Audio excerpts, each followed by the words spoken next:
Next में हमारा क्या है, फैक्टराइजेशन अलजेब्रिक एक्सप्रेशन में ही डिफरेंट टाइप का एक्सप्रेशन है। वो क्या है, हमारे पास क्वेश्चन इस तरीके का है। देखिए अब इसमें फार्मूला भी दिख रहा है और बिना फार्मूले वाला भी दिख रहा है। तो इज इक्वल टू कर लीजिए, हो जाएगा हमारा 2a का स्क्वायर, ठीक है, और ये देखिए 3b का स्क्वायर। इस तरह से भी हम लगा सकते हैं, क्योंकि हमारा जो टर्म्स है ये स्क्वायर के फॉर्म में शो हो रहा है। तो a प्लस बी का होल स्क्वायर का फॉर्म ही मुझे मिल रहा है। ए स्क्वायर हो गया, बी स्क्वायर हो गया, प्लस में होता है प्लस लगा लीजिए, प्लस 2a भी होता है तो 2 लिख लीजिए, और a की जगह पे 2a, और ये हो जाएगा हमारा 3b। ठीक, अब यहाँ पे तो ये किसी फॉर्म में नहीं दिख रहा, तो यहाँ पे आप कॉमन ले सकते हैं। क्या कॉमन ले सकते हैं? जो दोनों में होगा। तो हम 4 कॉमन ले सकते हैं, a भी नहीं ले सकते, मगर 4 की टेबल में दोनों ही आते हैं। माइनस ले लिया तो हमारा हो जाएगा 2a, ये हो जाएगा प्लस 3b, ये ले लिया। अब जो मुझे मिला ये क्या मिला है, 2a, सब प्लस में है तो प्लस 3b का स्क्वायर और माइनस 4 और 2a प्लस 3b। अब देखिए यहाँ भी हम कॉमन ले सकते हैं। किस तरीके से ले सकते हैं? देखिए कॉमन 2a प्लस 3b यहाँ भी है और यहाँ भी है, तो 2a प्लस 3b कॉमन लीजिए, और दूसरे ब्रैकेट में बचता है मेरा 2a प्लस 3b और माइनस 4। इस तरह से हमारा ये एक्सप्रेशन सॉल्व हो गया। यहाँ पे देखिए नेक्स्ट में ये हमें कुछ ए भी फार्मूले के फॉर्म में ही दिख रहा है। ये ए स्क्वायर दिख रहा है, ये बी स्क्वायर दिख रहा है, ये प्लस 2ab दिख रहा है। तो हम इसे क्या करेंगे, इसे किस तरीके से सॉल्व करेंगे? सबसे पहले देखिए ए स्क्वायर है, बी स्क्वायर है, तो लिख लीजिए ए प्लस बी का यानी होल स्क्वायर है, तो ए प्लस बी लिख लीजिए पहले, 2a प्लस 3b, ठीक, प्लस 2a माइनस 3b लिख लिया, और ये लगा करके होल का स्क्वायर लगा दिया। ठीक है, इस तरह से हमारा ये क्वेश्चन है। इसमें क्या है, ये जो हमारा फॉर्म है a प्लस बी के होल स्क्वायर के फॉर्म में है। ठीक है, इसे जो है हम ब्रेक कर लेते हैं या सॉल्व कर लेते हैं। अब देखिए आगे क्या करेंगे, सॉल्व कर लीजिए, पहले सॉल्व कर लीजिए फिर स्क्वायर लगाइएगा। इसे ओपन कर दीजिए, 2a plus 3b plus 2a minus 3b, ठीक है। अब स्क्वायर लगा दीजिए, अब इसे सॉल्व करिए। 2a यहाँ भी है, 3b माइनस में है, ये कैंसिल हो जाएगा, आपके पास 2a प्लस 2a बचा। अब इसका स्क्वायर कर दीजिए, आ जाएगा आपके पास 4a का स्क्वायर कर दीजिए, आ जाएगा 16a स्क्वायर। बिल्कुल डिफरेंट फॉर्म था, a प्लस बी का ये होल स्क्वायर था। ठीक है, नेक्स्ट में हम फैक्टराइजेशन डिफरेंस आप 2 स्क्वायर्स देखिए इस तरह से कैसे कर सकते हैं। ये हमारे पास 8 दिया गया है, इसे हम कैसे फैक्टर करें कि हमारा स्क्वायर के फॉर्म में, चूँकि हम a प्लस बी के होल स्क्वायर का एक्सप्रेशन फॉलो कर रहे हैं, तो कैसे करेंगे? देखिए अगर हम इसे पावर, आपको पता है कि हम पावर कैसे, मान लिया एक्स स्क्वायर है और मल्टीप्लाई एक्स स्क्वायर है तो क्या आता है, एक्स के पावर 4 आ जाता है। ठीक है, यानी कि मल्टीप्लिकेशन में पावर ऐड हो जाता है। ठीक, तो यानी कि इसका स्क्वायर अगर हम कर दें, तो इसका स्क्वायर अगर कर दें तो ये क्या हो जाएगा, पावर 8 आ गया कि नहीं आ गया। अब क्या करते हैं, ए स्क्वायर माइनस बी स्क्वायर का फॉर्म दिखने लगा, तो हम इसे x के पावर 4 प्लस y के पावर 4 एक बार प्लस कर देंगे, और दूसरे में जो है हम इसे माइनस कर देंगे। ठीक, माइनस कर दिया। अब आपको पता है कि a square minus b square का फॉर्म होता है, मगर a square plus b square का फॉर्म नहीं होता। तो इसे एज इट इज हम लिखते चलेंगे, और ये जो दूसरा है इसे हम ब्रेक करते हुए चलेंगे। एक्स स्क्वायर का स्क्वायर कर देंगे, ठीक है, और माइनस ये y है, और y के स्क्वायर का स्क्वायर कर देंगे। इस तरह से कर लिया, तो जो हमारा एक्सप्रेशन आया वो क्या आया, x पावर 4 प्लस y के पावर 4 प्लस कर दिया, ये x square minus b square के फॉर्म में आ गया, तो इसे x square plus y square कर लिया, और दूसरा form x square minus y square कर लिया। अब नेक्स्ट में हम क्या करेंगे, x के पावर 4 y के पावर 4 ये आ जाएगा, और ये भी हमारे पास आ गया क्योंकि इसका कोई फॉर्म नहीं होता। इसे भी अब वापस से ब्रेक कर देंगे, माइनस वाई का स्क्वायर कर देंगे, और हमारा जो नेक्स्ट आ जाएगा x पावर 4 प्लस वाई के power 4, x square plus y square दूसरे में आ जाएगा। अब वो हमारा ये ब्रेक हो चुका है, अब ऐसा लिख सकते हैं x प्लस वाई और x माइनस वाई। इस तरह से ये इसका फैक्टराइजेशन हो गया। Factorising the difference of to squares, अलग अलग टाइप से था, तो जैसे जैसे मुझे मिलता गया वैसे वैसे इसका फैक्टर भी होता गया। देन इस तरह से दूसरा देखिए हमारे पास नेक्स्ट है, नेक्स्ट सोल्यूशन देखेंगे। ये हमारा एक कंप्लीट हो गया, इसी फॉर्म में ही है।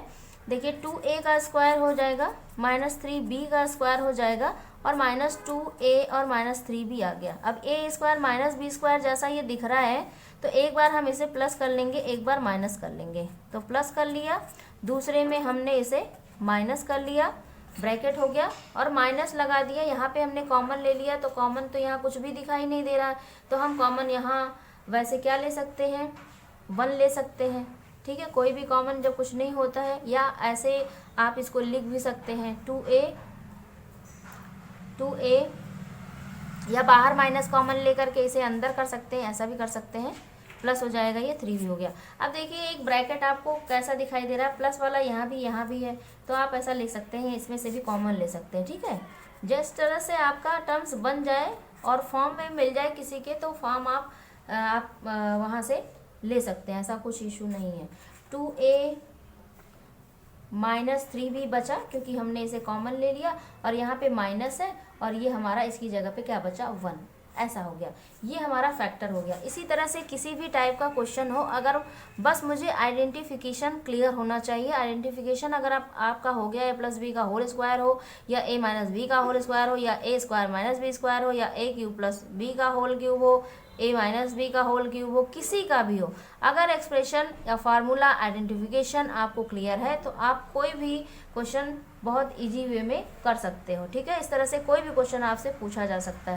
अब हमारा नेक्स्ट है फैक्टराइजेशन ऑफ ट्राइनोमियल। जैसे स्प्लिटिंग आपने सीखा था, तो थोड़े स्प्लिटिंग और आप सीखेंगे, मिड टर्म का ही होगा, जो कि हमारा जो फार्मूला होता है, रूल होता है फैक्टराइज का, ax² + bx + c, जिसमें a, b और c हमारा रियल नंबर होता है। ठीक है, और जो x है वो क्या है, सारे जो x दिए गए हैं वो एक कोफिशिएंट है। क्या है, कोफिशिएंट है, यानी कि इसमें रियल नंबर है और कोफिशिएंट है। ठीक है, इन दोनों का प्रोडक्ट जिसको कह लीजिए, और जो फैक्टराइजेशन है वो ग्रुपिंग मेथड से है।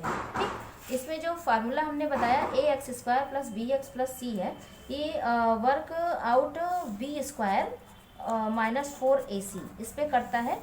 If it is a perfect square then expression will factorise, otherwise not. अगर ये परफेक्ट स्क्वायर होगा, ये हमारा दिया गया जो एक्सप्रेशन होगा, अगर वो परफेक्ट स्क्वायर होगा तभी यहाँ पे फैक्टराइज होगा, अदरवाइज नहीं होगा। तो इस बिहाफ पे हम कुछ क्वेश्चन देखते हैं कि किस तरह से हम स्प्लिटिंग जो है क्लियरली कर पाएंगे। देखिए फर्स्ट ले लीजिए, क्वेश्चन हमारा है जैसे x² + 9x + 18। हमने कहा था आपसे कि फर्स्ट एंड लास्ट टर्म जो होगा इसका मल्टीप्लिकेशन बीच वाले के एडिशन और सब्ट्रैक्शन के बराबर होना चाहिए, इक्वल होना चाहिए। तो हमारा जो एक्सप्रेशन का मल्टीपल हुआ, प्रोडक्ट जो हुआ वो हुआ 18। अब 18 को किस तरह से हम फैक्टराइज कर सकते हैं, देखिए 3 6 जा हो सकता है, 9 2 जा हो सकता है। ठीक है, और 2 9 जा ऐसा भी लिख सकते हैं, 6 × 3, ये 18 हो गया। अब 18 में मुझे एडिशन सब्ट्रैक्शन के फॉर्म में 9x चाहिए, तो 9x कैसे मिल सकता है, देखिए 6 3 जा होता है 18, और 6 और 3 अगर आप ऐड कर दीजिए तो क्या हो जाएगा, 9 हो जाएगा। तो देखिए हम इस तरह से इसका स्प्लिटिंग इस फॉर्म में कर सकते हैं। चूंकि यहाँ पे प्लस है तो कोई इफेक्ट नहीं पड़ेगा कि हम लार्जेस्ट नंबर में एडिशन ले, सब्ट्रैक्शन ले, क्या लें। ठीक है, लेकिन हमें सब्ट्रैक्शन यहाँ करना ही नहीं, हमारे पास तो सम ही आ जा रहा है, यानी 3 और 6 का सम करेंगे तो 9 आ जा रहा है। 3 और 6 का मल्टीप्लाई कर रहे हैं, देखिए 3 और 6 क्या आ गया, 9 आ गया। ठीक, और 3 और 6 का मल्टीप्लाई किया तो क्या आ जाएगा, 18, जो कि मुझे चाहिए होगा। तो x² हो गया + 3x हो गया + 6x हो गया + 18 हो गया = यहाँ पे अब हमारे पास 4 टर्म्स हो गए, तो आप कॉमन ले सकते हैं जो दोनों में हो, x + 3 हो गया + 6 ले लीजिए, क्योंकि दोनों की टेबल में x तो दोनों में नहीं है, लेकिन एक ही में है तो 6 जो दोनों की टेबल में आ रहा है, यहाँ भी है यहाँ भी, यानी ये इसे डिवाइड कर सकता कम्प्लीटली। x बच गया और 3 आ गया। अब हमारा जो ब्रैकेट आया x+3 और दूसरा ब्रैकेट x+6 का आ गया।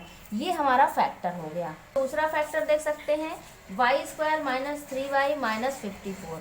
अगर ये माइनस का केस था, यहाँ तो पूरा का पूरा प्लस था, यहाँ पे माइनस का केस हो गया। अब यहाँ पे भी मल्टीप्लाई देखेंगे तो क्या आ जाएगा 54 आया। तो देखिए 9 और 6 करेंगे तो क्या होता है 54 हो जाता है। और 9 में से अगर हम 6 माइनस कर दें तो 3 आ जाता है, यानी कि हमें माइनस फॉर्म मिल गया, ए भी मिल गया और ए भी मिल गया। तो अब हम क्या कर सकते हैं y², चूंकि यहाँ पे माइनस चाहिए तो हम लार्जेस्ट नंबर को माइनस में लिखेंगे, -9y हो जाएगा प्लस 6y हो जाएगा और माइनस यहाँ 54 ऑलरेडी है। अब यहाँ पे हमारे पास 4 टर्म्स हो गए। अब इन दोनों में जो कॉमन हो उसे ले लीजिए, तो यहाँ पे सिर्फ y कॉमन है, y - 9 हो जाएगा प्लस 6 ले लीजिए और y - 9 हो जाएगा। दोनों ही ब्रैकेट में हमारे पास सेम मिल गया, तो यानी कि हम बिल्कुल सही रूट पर हैं, y+6 हो गया। ये हो गया हमारा नेक्स्ट फैक्टर। में हमारा जैसे x² + 5x+6 है, तो यहाँ भी देखिए मल्टीपल कर लीजिए, तो मल्टीप्लिकेशन कितना आया 6 आया। तो 6 कैसे आ सकता है 2 और 3 6 हो सकता है, या 3 2 जा हो सकता है, और 2 और 3 प्लस कर लीजिए तो भी 5 आ गया, प्लस के फॉर्म में ही चाहिए। यहाँ पे फैक्टर कर लीजिए x² + 3x + 2x + 6 कर लीजिए। आप कॉमन ले लीजिए, x कॉमन लीजिए तो x+3 आ गया, प्लस 2 कॉमन ले लीजिए, x+3 यहाँ भी आ जाएगा। जब आप डिवाइड करेंगे इसे, आ गया हमारा x+3 और दूसरे ब्रैकेट में x+2 आ गया। इसी तरह से अगर हमारे पास कोई एक प्लस और एक माइनस हो तो भी यही काम हो जाएगा। x² - 8x + 7 है, तो हमारा मल्टीप्लिकेशन कितना हो गया 7 हो गया। 7 है तो इसका तो कोई और फैक्टर होता नहीं, 7 1 जा 7 होता है, 7 में 1 ऐड कर दीजिए तो 8 आ गया, ठीक है। और मुझे माइनस में चाहिए, यानी कि कैसे 7 1 जा 7, तो दोनों को ही माइनस में ले लीजिए, -7x और -x 8x हो गया प्लस 7 हो गया इक्वल टू x कॉमन ले लीजिए, x -7 आ गया। यहाँ पे कोई कॉमन नहीं, -1 ले लीजिए, x -7 आ गया। यहाँ दूसरे ब्रैकेट में देखिए x -7 और x -1 ये दोनों ब्रैकेट्स में आ गए, ठीक। ये हो गया हमारा इस तरह का स्प्लिटिंग। अगर मान लिया किसी x² + 7x और हमारा लास्ट टर्म माइनस में हो तो क्या हो जाएगा, ये भी 7 ही हुआ। तो 7 और कहीं आता नहीं, 7 1 जा 7 ही होता है, 7 में से 1 चला गया तो बचा हमारे पास 6, तो x² हो गया। प्लस में चाहिए तो +7x लिख दीजिए, -x लिख दीजिए, इसमें से चला गया तो 6x मिल गया आपको, -7 कर दीजिए, यहाँ से कॉमन ले लीजिए x +7 हो गया। यहाँ पे -1 कॉमन ले लीजिए, x +7 हो गया, x +7 और x -1 ये मेरा हमारा फैक्टर हो गया, ठीक। इसी तरह से अगर हमारे पास a² और -3a और -54 है, इसको भी हम फैक्टराइज कर सकते हैं। 54 कैसे मिलेगा, 9 6 जा 54, 9 में से 6 गया तो हमारा 3 आया, और मुझे 3 माइनस में चाहिए, यानी लार्जेस्ट नंबर माइनस में लिखेंगे। a² -9a और +6a, 9 में से 6 गया 3 -54 आ गया। a कॉमन ले लीजिए, a -9 हो गया, +6 कॉमन ले लीजिए, a -9 हो गया हमारे पास a -9 विद इन ब्रैकेट, दूसरे ब्रैकेट में a +6 हो जाएगा, ठीक है। ये a है भाई, ठीक। इसी तरह से मान लिया नेक्स्ट हमारा क्वेश्चन है 6x² + 13x और -5, ये हो जाएगा हमारा 6 5 जा कितना 30। अब 30 कैसे मिल सकता है, 15 2 जा 30, ठीक। 30 और 15 में से 2 गया तो 13, 15 - 2 यानी 13। तो हम ले लेते हैं 6x², ये लार्जेस्ट नंबर प्लस में ले रहे हैं तो +15x -2x और -5। तो यहाँ पे कॉमन ले लीजिए, 3 ही कॉमन हो सकता है और x कॉमन हो सकता है, ठीक, क्योंकि 3 की टेबल में दोनों आ रहे हैं और x तो है ही। 2 जा हो गया, x बच गया, प्लस 5 जा आ गया। यहाँ पे कोई कॉमन नहीं है, 1 कॉमन ले लीजिए माइनस में, और यहाँ आ जाएगा 2x + 5, ठीक। अब एक ब्रैकेट में जो 2 बार आते हैं उनको एक ही बार आपको लिखना है, ठीक है। 3x - 1 ये हमारे मिडिल टर्म की जितनी भी स्प्लिटिंग होती है इसी टाइप से होती है कि फर्स्ट एंड लास्ट का मल्टीपल बीच वाले के एडिशन और सब्ट्रैक्शन के इक्वल में होना चाहिए। नेक्स्ट में है हमारा 2x² - x -6, तो 6 2 जा 12 हो गया, 6 2 जा 12 और 12 कैसे हो सकता है, 3 4 जा 12 होता है, और 4 में से 3 गया तो 1 हो सकता है, 4 - 3 = 1। तो यहाँ पे 2x² माइनस 4x, क्योंकि हमें मिडिल टर्म माइनस में चाहिए है, तो प्लस 3x और माइनस 6। यहाँ से कॉमन ले लीजिए, 2x कॉमन लीजिए तो x माइनस 2 बचेगा, और यहाँ पे 3 कॉमन ले लीजिए तो x माइनस 2 यहाँ भी बचेगा। आ गया मेरा x माइनस 2 और दूसरे ब्रैकेट में 2x प्लस 3 हमारे पास आया। ये हमारा नेक्स्ट एक्सप्रेशन हो गया। इस तरह से हमारी स्प्लिटिंग हो गई।